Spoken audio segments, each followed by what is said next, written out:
Can you even imagine what it feels like to be completely erased by your own son? He called me a burden, locked me in a nursing home, and stole $700,000, all in the same day. In that room with the plastic flowers, with my hands shaking, I wrote my first indictment. On a napkin. They laughed at me. They had no idea that every word I wrote was a bullet waiting for them. Later, in the courtroom, when everyone expected me to demand my money back, I stood up and shredded the will that left him everything. The sound of that paper tearing? The whole room went absolutely silent. It was chilling, but this isn't just about revenge. This is about how a wall of memory brought justice to hundreds, and why the truth is the most terrifying prison of all. Being betrayed once hurts. But keeping quiet about it? That's a crime against yourself. Subscribe now to join our fight for justice. Comment justice if you believe no one should ever be called a burden. And this is the story that started in that nursing home room, the place they thought I'd just fade away. The late afternoon light in La Mesa, San Diego, cut through the nursing home window. The ocean breeze never found its way here. I was lying on a strange bed, breathing in sync with the ticking clock. Darren, my son, had executed his plan. Called me a burden, locked me up, froze all my accounts, faked documents to steal the house still in my name. It was like I had vanished from the face of the earth, but I hadn't gone anywhere. While Darren thought I'd disappear quietly, I was counting every time he drove past. Every passing car was a reminder. Mom is still watching. The memories came flooding back. After my husband passed, it was just the two of us in a tiny trailer without heat. On winter nights, I'd huddle by the oven for warmth. Some days, I only had enough for one meal. I went hungry, lying that I was full. I remember 8-year-old Darren clearly, running around the trailer park in a hand-me-down Batman shirt from Goodwill, the boy I raised with cracked hands and a tireless heart. Now that very child had me locked up here. And I swore this was going to be the biggest mistake of his life. When Darren turned 8, he wrote me a birthday card on notebook paper. I will always be there for you. I will take care of you until the end. You are the person I love most. I gripped that birthday letter. His childish handwriting was the promise he broke. I kept that card like a treasure for 25 years. I worked 2 shifts, sacrificed everything, saved every dime to buy our first house, and I never once asked for anything in return, until Darren took every last one of the $700,000 I'd saved over a lifetime. That Wednesday morning, I passed out right by the stove. I usually skipped breakfast to save money, just a cup of weak instant coffee. My body just gave out. I was standing there, making oatmeal for lunch when my head spun, and everything went black. That same evening, Darren and his wife, Tina, showed up. They brought soup and those classic fake worried eyes. "Mom, we just want what's best for you," Darren said. His voice was too steady, too rehearsed. I looked at him. Best for me? Or best for them? He didn't answer. He just glanced at Tina, and Tina nodded, like she'd practiced her lines too. They started talking about helping me sort out my papers. It sounded like I was already on my way out. They asked about old documents, doctors, even the house. Then they kept pushing. A big house like this at your age. It's too much stress, don't you think? Tina nodded, stroking my arm like I was a toddler. I didn't know they'd met with their own lawyer. Already. I didn't know they were whispering to the neighbors that I was showing signs of confusion. I didn't. No, Tina had secretly measured the house, acting like it was already hers, and I definitely didn't know they'd opened a joint bank account in my name, without my signature. A week later, they asked me out for lunch, just the 3 of us. "Mom, you need to relax a bit." Darren was smiling, too bright. "You're the guest of honor today. I didn't pack a bag, didn't charge my phone, didn't even wear my best shoes. They took me to a beige building. Long, sterile white hallways. That faint smell of disinfectant. It's just for a few days," Darren said. "The nurse will help you get settled." Then he hugged me, like I was already leaving his life. Tina kissed my cheek. Her lipstick felt cold, and then they walked straight out. They didn't look back. But I didn't know yet. They were already on their way to meet the realtor to sell my house. Can you believe that? My room had a wall clock that ticked slowly, counting down the days until I was forgotten. The room was totally empty. No family pictures. No books, no calendar. Just a bed I didn't choose and a lonely dresser. The sharp smell of antiseptic mixed with a nurse's cheap perfume drifting from the end of the hall.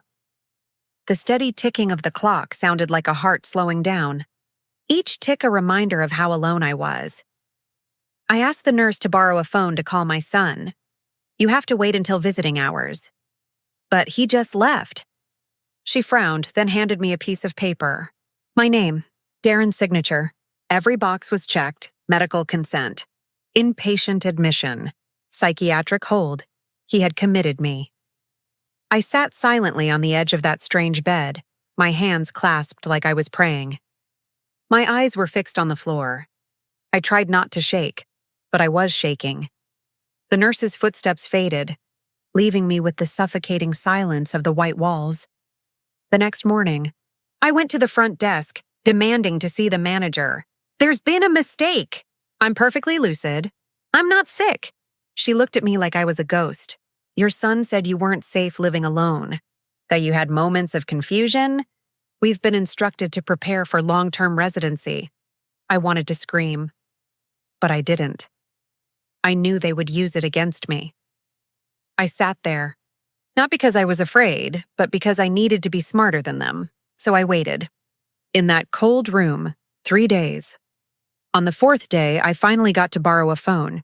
I called Darren, voicemail, called again. Voicemail again. Then I called Tina. It rang once. Then blocked.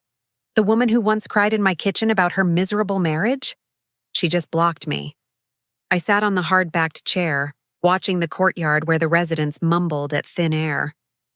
Some sat completely still, like statues. And I thought, Darren thought he had buried me. He didn't know I was a seed, but he really had no idea. That seed would germinate in my darkest hour, using the weapons they thought were harmless, a pen and a napkin. No, it can't end like this. That night, I asked the night nurse for a pen and a small notebook. I told her I liked to write.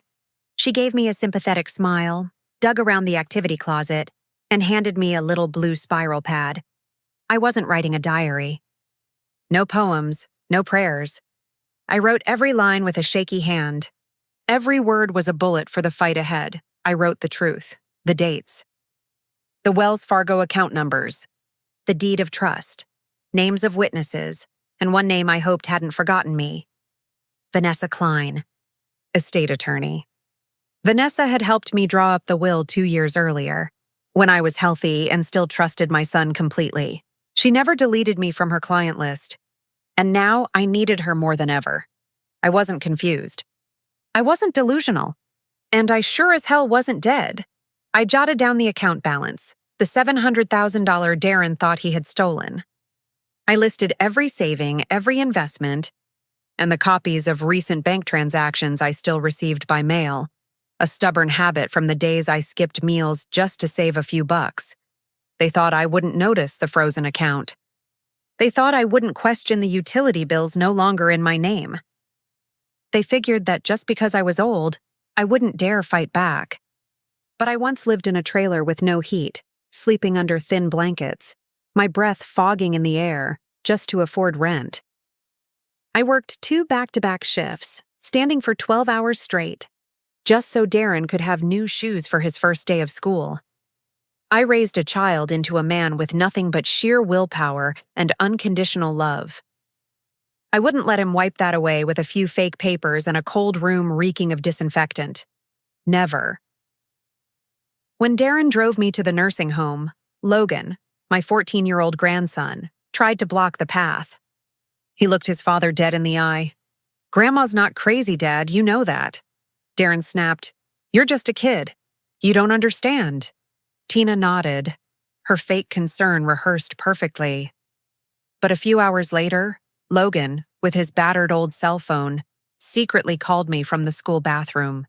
His voice was small but firm. "Grandma, I'm trying to figure out how to get you out. I don't believe anything they're saying." Logan's look reminded me that I wasn't alone. He secretly texted me every night, asking if I needed anything, like a flicker of light in the darkness. I saw it. I remember the look in his eyes. The eyes that didn't abandon me when everyone else turned away. I didn't need to scream to prove I was sane. I would let the truth do that for me, but I didn't know that before the truth surfaced. I'd discovered Darren wasn't the only one in on the scam. There was another hand pulling the strings, and that person was very, very close. And that changed everything. The next morning, I called Vanessa. Busy signal. I left a message. Short, sharp, no beating around the bush. "Vanessa, it's Marjorie Ellis. My son used fake papers to commit me here and steal my assets. I still have the evidence and access. Call me back." She called before noon. "Ms. Ellis?" Her voice was surprised yet serious. "Are you safe?" "As safe as you can be when you're locked up by the son you trusted," I replied. She paused. Then she said, "Tell me everything." I did. No details spared. That Friday morning, Vanessa, who used to share tea with me on holidays, didn't hesitate. She took the first flight from Los Angeles to San Diego. She went straight to the facility. I remember the look in her eyes as she walked into the lobby, sharp, cold, and utterly determined. "I am the attorney for Ms. Marjorie Ellis." The nurses panicked. The manager dragged her into the office, whispering explanations that they were acting on the family's request. But Vanessa wasn't having it. She strode into my room with a heavy briefcase and a look that could burn holes through walls. "You won't be staying here another week," she said, before anyone could react. "And if they get in the way, I'm dragging them into court." For the first time in days, I took a deep breath. Like I'd never known suffocation. Vanessa placed a hand on my shoulder, her eyes grim. "Marjorie, there's something I didn't tell you. Darren wasn't working alone. Someone else is behind all this, and they are more dangerous than we thought." We went over everything. The fake papers Darren signed. The power of attorney I never saw. The deed to the house still in my name. The bank accounts Darren thought I'd forgotten. I had never removed his name from the account. But he didn't know I still had full access. "How far do you want to take this?" Vanessa asked, staring right into my eyes. I stared back. Didn't blink. "All the way. I want them to face the truth." A few days later, Vanessa filed an emergency petition to invalidate all the fake power of attorney documents. We included the mental health assessment from the facility's own doctor, the one who quietly told me in the examination room, "I see absolutely no signs of confusion in you." The official assessment from Dr. Patel, the nursing home psychiatrist, was clear. Patient shows no signs of dementia, memory loss, or cognitive decline, fully capable of independent living. Vanessa placed her hand on the report. "This is our weapon." I was just a mother who had been held captive by the son I once trusted. That morning, I packed my small cloth bag. Not because I was going on vacation, but because I was walking out of the place that tried to define me as finished. Logan was standing next to Vanessa's old Honda Civic, his hands shoved deep into his hoodie pockets. When he saw me, he didn't run over. He just stood still, his eyes red but dry. "Let's go home, Grandma." He opened the car door for me, his hand shaking slightly. He didn't say a word, just opened the door, placed a hand on my shoulder, and then looked back at the building, where his father stood, a dark silhouette behind the glass. The look in his eyes wasn't anger or sorrow, just deep disappointment. It was like he was wrapping up all the years I sacrificed for Darren and declaring an end to it. I didn't look back. The car door shut, and Vanessa drove off. We drove through the streets of San Diego, where the distant ocean glittered, reminding me that I was free. We checked into a small room at an extended stay on the outskirts of San Diego. The salty air drifted through the window, soothing my soul. I didn't want to go back to the house that had been betrayed. Not yet, anyway. Meanwhile, Darren was sitting alone in the kitchen of my old house. the house still in my name. His phone vibrated. A text from the realtor. We have a cash offer. $850,000 all cash. Call me ASAP. He looked at the message, his finger hovering over reply. But he didn't send it. Why do I feel like a thief in my own house? As the tea cooled on the glass table, Vanessa opened her laptop and said, "It's time we get back what belongs to you." That afternoon, Vanessa filed a civil lawsuit with the San Diego Superior Court. We demanded the return of every asset Darren had stolen. The house, which was still legally mine, and the $700,000 in savings I'd accumulated my entire life. We attached proof of forged signatures, illegal power of attorney files, and the medical assessment proving my sanity. At the same time, we filed an order to freeze all transactions from the joint account and block any luxury purchases or mortgages Darren used my money for. We demanded the immediate restoration of all legal ownership back to my name. I pictured Darren and Tina sitting on their velvet sofa in their new place, bought with my $700,000, gleaming under a chandelier, the same floor I used to scrub on my knees, sipping wine and telling neighbors they inherited it. No, they didn't inherit anything. They stole it. And now, they would have to swallow the consequences. Neighbors started whispering over the fences, their curious eyes fixed on Darren's house. Less than a week later, the court granted the motion. The summons was delivered directly to them at 7 a.m. on a Tuesday. The delivery man recounted that Tina's hands were shaking. She bit her lip, avoiding his eyes. Darren froze like a statue. Then he slammed the door without saying a word. I didn't need to see it with my own eyes. Knowing was enough. While I was preparing for court, Darren was sitting alone in his living room. He gripped his glass of wine, staring at an old family photo on the wall. "What have I done?" he asked himself. I became the man I used to despise, but it was too late to turn back. That evening, my phone rang. An unknown number. I let it ring 3 times. Then I picked up. "Mom?" Darren's voice was small, choked up like a child caught stealing. "I got the papers. Is this real?" I didn't answer. He continued, "You can't do this." "Are you kicking me out of my own home?" I closed my eyes. "You mean the house you threw me out of?"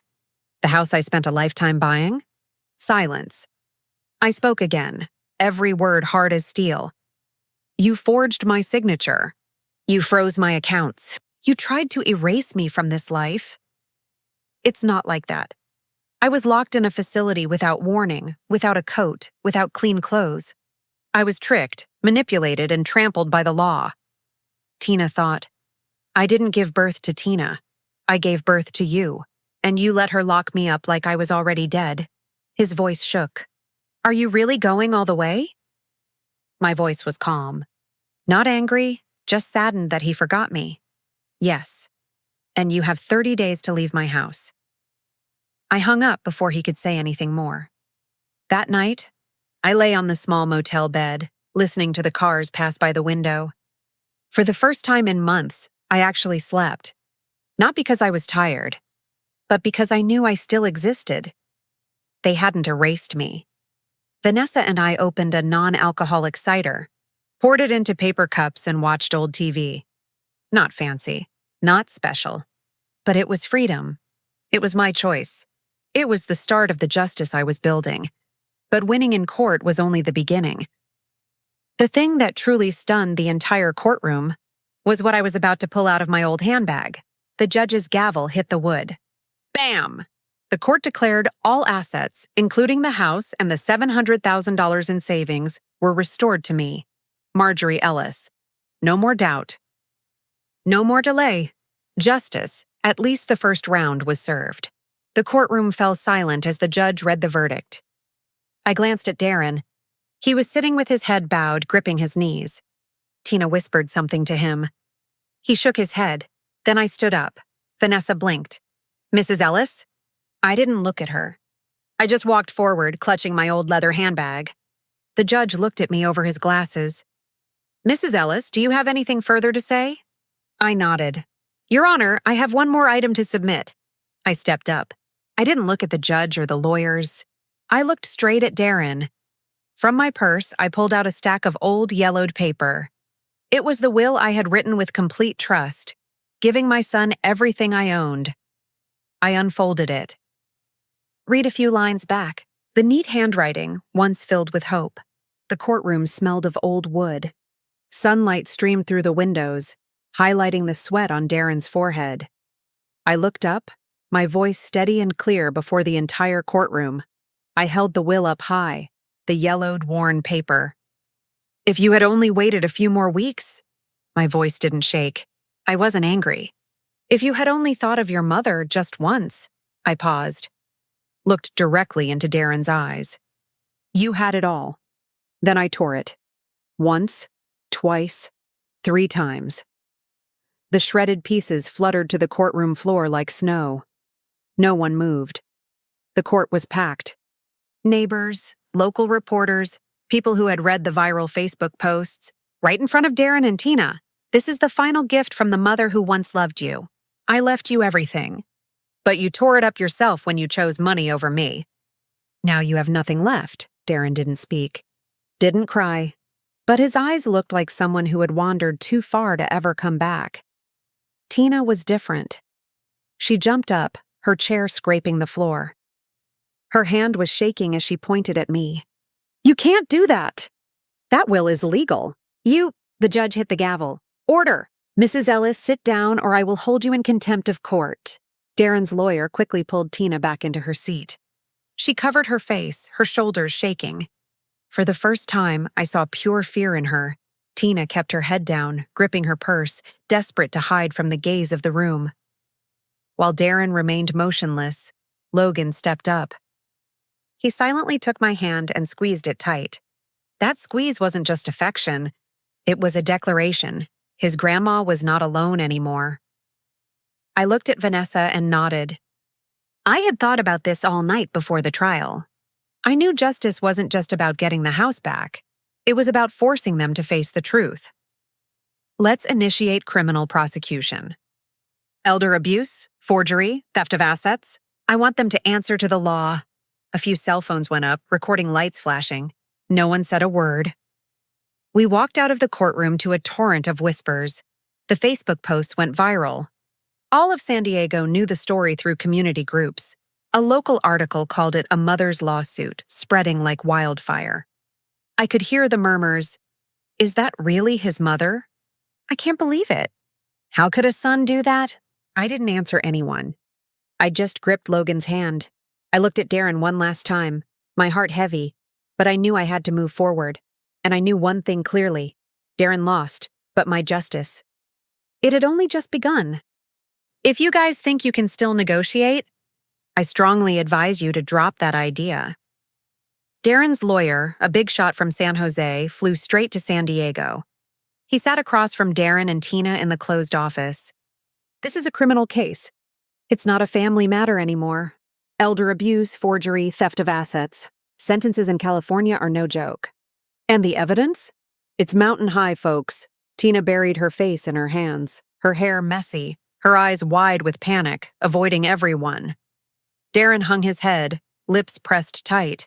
No one spoke. 3 days later, the criminal hearing opened at the San Diego County Courthouse. The courtroom was packed. A few people whispered, their eyes welling up when they saw me walk in. Many already knew the story from the viral Wall of Memory video on YouTube. The news had spread like wildfire, a mother abuse lawsuit that outraged the whole community. I took the witness stand.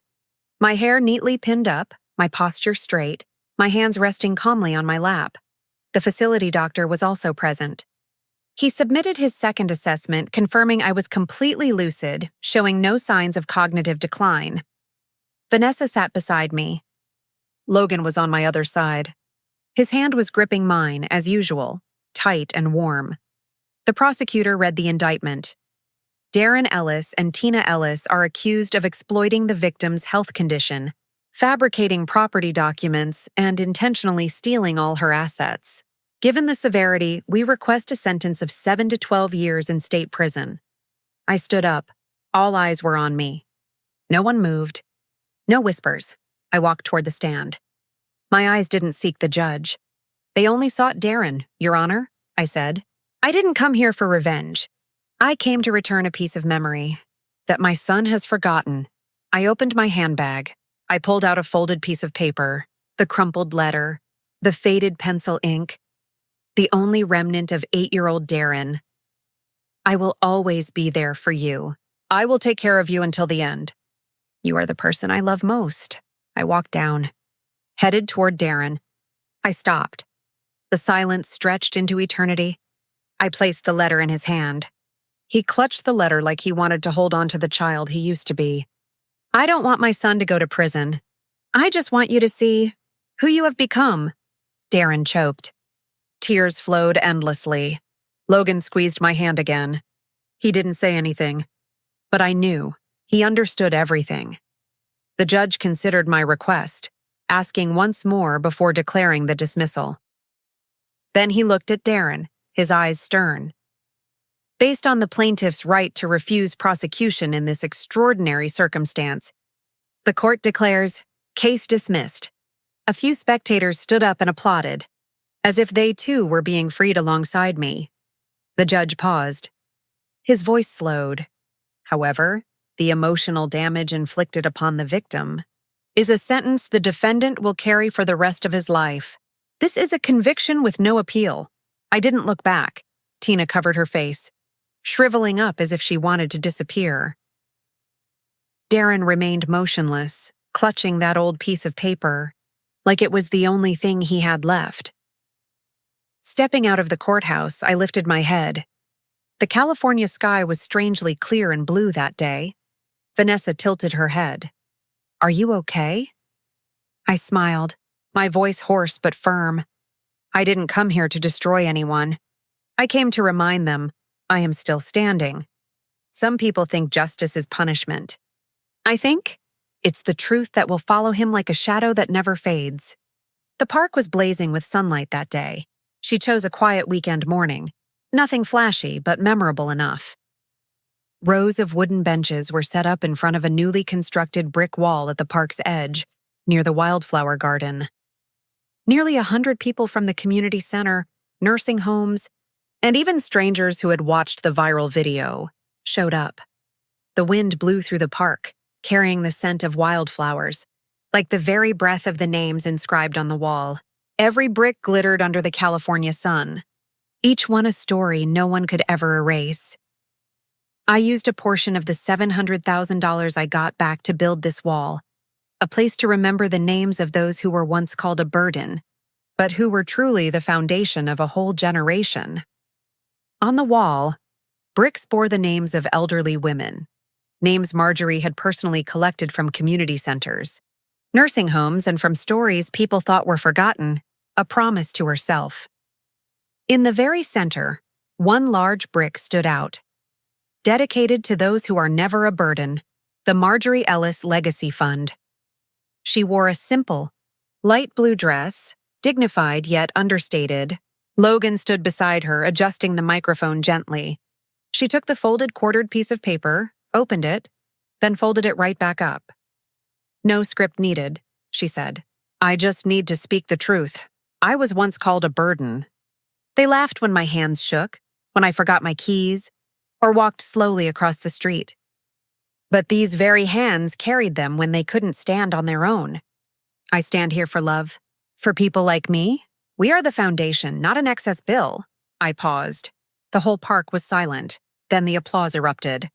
No one started it. It was as natural as a shared promise. An elderly woman in the front row quietly wiped her eyes. After the ceremony, a trembling older woman walked up, her hand touching the brick engraved with her mother's name. She broke down crying, not from sadness, but from feeling acknowledged for the first time in years. Logan squeezed his grandmother's hand.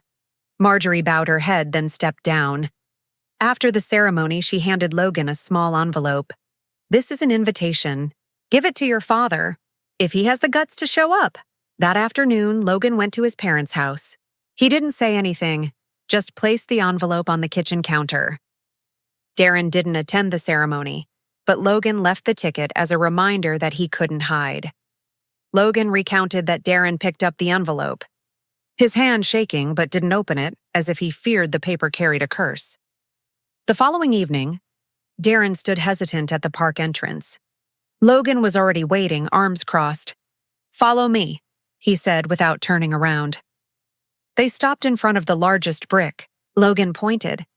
"Grandma did this so no one else gets hurt like she did. Are you proud, Dad?" Darren didn't answer. He just stared at the brick for a long, long time. From a distance, some children were running and laughing. An elderly woman was leaning against the wall, her other hand holding her cane. A middle-aged man was taking a photo of his mother in front of the words Legacy Fund. Darren turned to leave, but the eyes of the people around him touched him like unspoken questions. That night, Marjorie wrote a final line in the notebook she once used in the nursing home. "They thought they buried me." They didn't know I was a seed, now germinating in the light of this park. She folded the notebook shut, didn't say a word. She just looked out the window where the park lights illuminated every brick. No need to shout. The wall spoke for me, and the whole town heard it. The video about the Wall of Memory racked up thousands of views just days after the dedication ceremony. A local news station covered it, but it was YouTube and those quiet shares that made it explode. The clip captured my speech at the dedication, my voice echoing for those who had been forgotten. The visuals of the central brick, emblazoned with, "Dedicated to those who are never a burden, the Marjorie Ellis Legacy Fund," were everywhere online.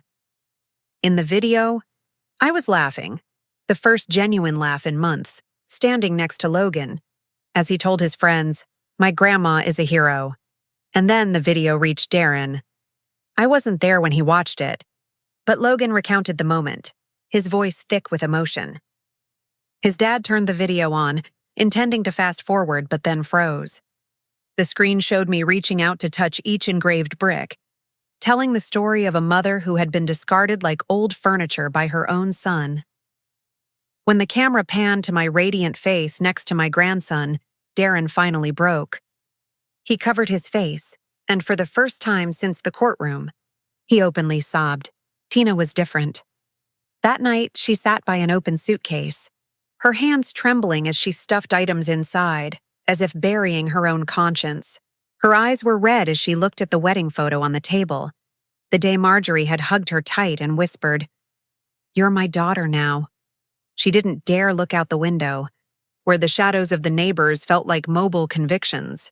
An old woman in the park pointed, her voice acidic. "That's Marjorie's daughter-in-law, the one who, with her son, abandoned her mother-in-law at the home." For 3 days after that, I saw Tina's figure flitting through the windows of Darren's house like a ghost. Head bowed, shoulders hunched, her steps rushed as if she was running from her own shadow. Every time she stepped onto the street, the stories of the neighbors on the park bench would abruptly halt. Their eyes followed her every move. Some pulled out their phones, hands slightly shaking, unsure whether to film or just to hide their own embarrassment. Then, one Tuesday morning, the final suitcase was jammed into the trunk. Tina sat in the car, gripping the steering wheel until her knuckles turned white. She took a deep breath and started the engine. The car door slammed shut, the sharp sound like a knife cutting off the years of a marriage built on betrayal. The car sped off, leaving behind an empty house and unanswered questions. No goodbye. Logan heard his mother was going back to her parents in Texas, where she thought she could escape the eyes of San Diego. I didn't need to see Tina leave. I knew she couldn't stand the sight of herself. Darren stayed, in the house that was now as silent as he was. The house was quiet now. The porch light was broken, like a shame that would never be illuminated. No more parties, no more bright light streaming from behind the curtains. Just a gaunt man, sitting for hours on the front steps with a beer, staring blankly ahead. I didn't need to walk over to know what he was thinking. I used to sit exactly like that, in the plastic flower room at the nursing home. The only difference was, I wasn't the one who chose to betray. That evening, Logan walked into my living room, holding the letter Darren wrote when he was 8. "Dad asked me to give this back to you," he said softly. I looked at the faded, childish handwriting, "I will always be there for you," I will take care of you until the end. I think he's trying to remember who he used to be, Logan whispered. I folded the letter, placing it inside the old tin box on the shelf. I hope so. Then I looked out the window. The house next door was dark. No more voices. No more excuses, just silence, and a truth he could not escape. I thought, justice isn't just about punishment. It's about forcing people to live with the very truth they tried to erase. Logan moved in with me on a quiet afternoon. Darren didn't object when Logan left. He just bowed his head, knowing he had no right to hold him back. Logan put his backpack down, looked up at me and said, I don't want to live with them anymore. They lost something, and I don't want to lose it too. I didn't ask anything else. I just hugged him tight. From that moment on, this house truly became a home again. The sunflower garden in the backyard was replanted, blazing bright under the San Diego sun, like a light driving away the shadows of the past. Logan loved watering them every morning, and I'd brew jasmine tea waiting for him on the porch. In the notebook he often drew in, one page showed the small garden captioned, Every flower is a promise. In the evenings, we cooked, played cards, and told each other stories Darren never did. I told Logan about his grandfather, a quiet man, but whose eyes were always warm. I worked with the community center for 2 months, establishing a transparent nonprofit fund. Then I handed over the $300,000 check during a small meeting. The fund's name was the Marjorie Ellis Legacy Fund, a transparent fund supporting fair nursing, home practices, and providing scholarships for the grandchildren of abandoned elders. I didn't do this for recognition. I did it because I know what it feels like to be labeled a burden, and I don't want anyone else to go through that. When we got back, Logan asked, Why didn't you just keep the account in your name? I smiled, because the people who need help don't need to know who gave it. They just need to know that someone didn't turn away. He nodded, his eyes reflecting something Darren once had, compassion. He looked around the kitchen, then said softly, I call this place home. I smiled. My heart felt light. I knew I wasn't alone anymore. A week later, I got a letter. It was from Darren. I opened it, my heart heavy, but I knew I couldn't go back to the old days. The tone was hesitant, the ink smudged in the corner. Mom, I'm sorry. I lost my way. I don't expect forgiveness. I just ask for one last chance to say one last thing. I put the letter down, took a long, deep breath, and wrote back. You need to find yourself. Before you can find your mother. A quiet morning, I received a certified letter from Vanessa Klein's law office. Inside was the new will, notarized. Every word reflecting exactly what I wanted. Along with a note, This is the legacy you deserve, Marjorie. The remaining assets, after building the wall of memory, exactly $600,000, were split into 2 parts. Half, $300,000, I donated to the community fund in my name, the Marjorie Ellis Legacy Fund, helping abandoned seniors. The rest, $300,000, I kept to live with Logan until the day I am gone. And when that day comes, all the remaining money, along with the house I live in, will be passed down to my grandson, Logan Ellis. I didn't start the fund to be remembered. I started the fund so that no one else would be forgotten. That evening, Logan and I sat on the porch. He held up his phone and snapped a picture of the 2 of us under the warm yellow light, then captioned it, My grandma is my hero. I looked at the picture, then out at the garden in full bloom. The sunflower garden was the light I chose, replacing the darkness Darren left behind. Every flower was a small lamp, illuminating the days I once thought would be forever dark. In that moment, I understood. Peace doesn't come from someone else's forgiveness. It comes when you choose to hold on to the light, every sunflower, every promise, and leave the past behind. Later that night, as I was preparing dinner, the phone rang. Unknown number, but I knew exactly who it was. I let it ring 3 times before I finally picked up. Mom? Darren's voice was shaky, hoarse. I know. Did you? Did you really cut me out of everything? I didn't need to think. You cut yourself out, Darren. The moment you chose to commit me to that place just to cash in. He went silent. Only his heavy breathing was audible on the other end. Mom, I'm sorry. I know I was wrong. I looked out the window where Logan was weeding around the tomato bushes. I forgave you a long time ago, I said, but forgiveness doesn't mean leaving the door open. What I'm leaving you with is a truth you can never escape. I hung up. Logan is now totally settled into the rhythm of this life. He calls this place our home. Sometimes I'd see him sitting quietly on the steps, staring at his old phone. I knew he was thinking about his dad. But when he saw me, he always managed to smile, like young plants pushing up after a storm. We didn't erase the past. We built a present strong enough to move past it. He joined the teen gardening club, and in the evenings he bakes bread with me. Next season, can we plant tomatoes, Grandma? He asked. Absolutely, I replied. We can plant anything we want, as long as it's roots. No one can pull them up again.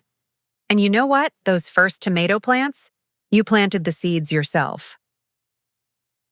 The Marjorie Ellis Legacy Fund started to spread. In just a few months, it helped dozens of older women escape nursing homes and find a real home. No longer called a burden. No longer locked behind doors they didn't choose. I committed the remaining $300,000 after building the wall of memory to this fund, I said in an interview. Not to be thanked, but so that people like me have a place to stand up. One more time, I didn't need to talk to Darren. He heard the news from an old acquaintance, or maybe from the neighbors who were still tracking his every move. One evening, he called one last time, his voice choked. Mom, did I really lose everything? I replied, You chose that, Darren, when you erased me from your life. I hung up and didn't look back. Logan later told me he was struggling in his new place, but I had let the past go. And that was the last time we ever spoke. I hung up. A stillness washed over me. For a moment, a small voice whispered in my heart, asking if I was being too harsh. But then my eyes drifted to the window, where Logan was pulling weeds and humming to himself. A strange peace enveloped me. I knew I had made the right choice. Forgiveness is one choice, but allowing yourself to be hurt again is another. And this time I chose me. I chose Logan. A month later, Darren left San Diego. No goodbye. No lingering farewell, no U-Haul. He just left behind an empty house and memories he couldn't fix. The for sale sign vanished after 2 weeks, as if the whole neighborhood wanted to erase his trace. Neighbors whispered, he couldn't handle the eyes here anymore. I heard he found work elsewhere. It wasn't easy. When people searched his name online, the day Darren left, I sat on the porch with a cup of jasmine tea. Logan brought out 2 warm muffins. Grandma, Dad left, he said softly. I nodded. Sometimes people leave when they can no longer control the narrative. Will he ever come back? Maybe. But if he does, you'll see a new fence across the front door. I looked out at the backyard garden. The sunflowers were blazing yellow like fire. The tomatoes were starting to turn red. Bees hovered around the daisies. The old world was gone. This world belonged to Logan and me.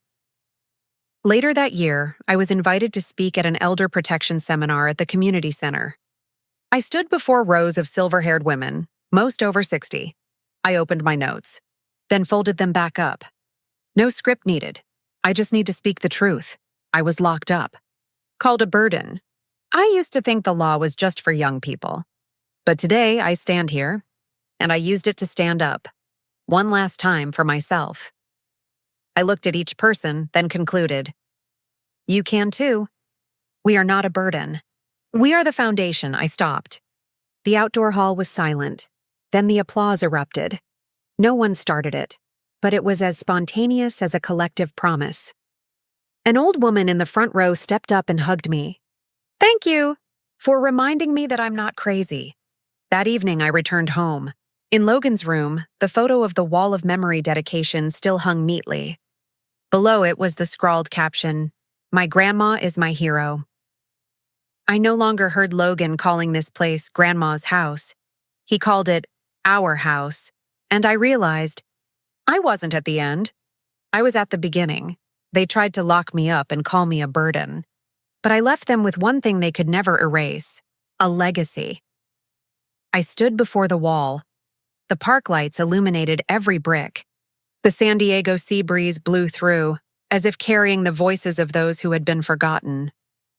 It was like the sun of my family, shining bright, whether I was here or not. A woman in Texas, after watching the video, started a support group for seniors. My wall wasn't just in San Diego. It was growing, somewhere out there. Thank you for watching until the very end. If you're still here, this story probably touched something in your heart. Marjorie's story proves, when you're buried by your own child, you can still sprout like a seed, stronger than ever. If you believe no senior citizen deserves to be called a burden, subscribe now, because every subscription is a brick building the wall of memory for the forgotten. We are committed to illuminating more stories of justice, where those who thought they were defeated find the strength to stand up. After all this, do you think Darren received the appropriate sentence? Comment "not enough" if he needs to pay more. Comment "it is done" if the truth was punishment enough. Please share this story, because justice needs to be multiplied by hearts that care.